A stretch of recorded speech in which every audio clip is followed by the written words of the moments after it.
আম্বিয়া আল্লাহর নবী জানাই দিল আমার যে কাজগুলো আছে এই ইসলামিক এই দাওয়াতগুলো নিয়ে আসবে এই আলেম ওলামাগুলো।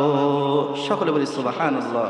আমার প্রিয় ভাইয়েরা, তাহলে যারা আলেমদেরকে অসম্মান করবে তাদের জন্য আজকে এই মেসেজটা হচ্ছে, আল্লাহর নবীকে আল্লাহ রাব্বুল আলামিন যে কথাটা জানিয়ে দিল, যারা আলেমদেরকেও কষ্ট দেবে, যারা আল্লাহর পথগুলোকে বেছে নেবে না, রাসূলের আদর্শ নিয়ে তাদের জীবনকে গঠন করবে না, আল্লাহ রাব্বুল আলামিন বলো ওই সমস্ত মানুষগুলো যদি তোমার থাকাকালীন তারা যদি ইন্তেকাল করে, এই মানুষের জানাজায় তোমরা কখনো অংশগ্রহণ করবে না।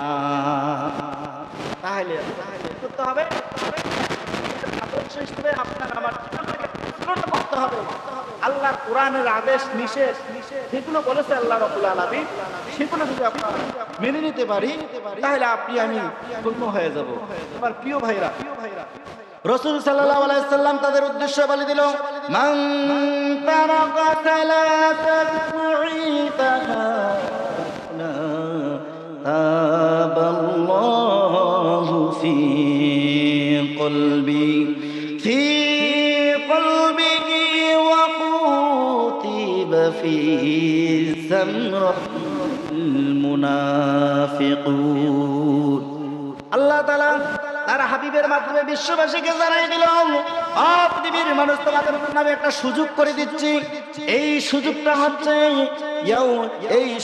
হচ্ছে আল্লাহ তাআলা ইয়াউমুল জুমআ, যখন 7 দিনে 1 সপ্তাহ হয়ে যাবে, এই 7 দিনে 1 সপ্তাহের মধ্যে একটা শ্রেষ্ঠ দিন আছে, এই দিনটার নামে হচ্ছে ইয়াউমুল জুমআ। রাসূল সাল্লাল্লাহু আলাইহি ওয়াসাল্লাম আমাদের একটা হাদিস শোনাচ্ছে, তিনি বলল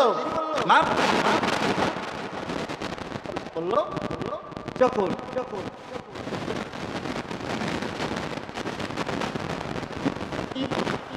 যেহেতু এখানে ইয়াউমুল জুমআ বলা আছে, সেক্ষেত্রে বোঝা গেল মান সালাসা ইয়াউমুল জুমআ, রাসূল সাল্লাল্লাহু আলাইহি ওয়াসাল্লাম বলল কোন মানুষ যদি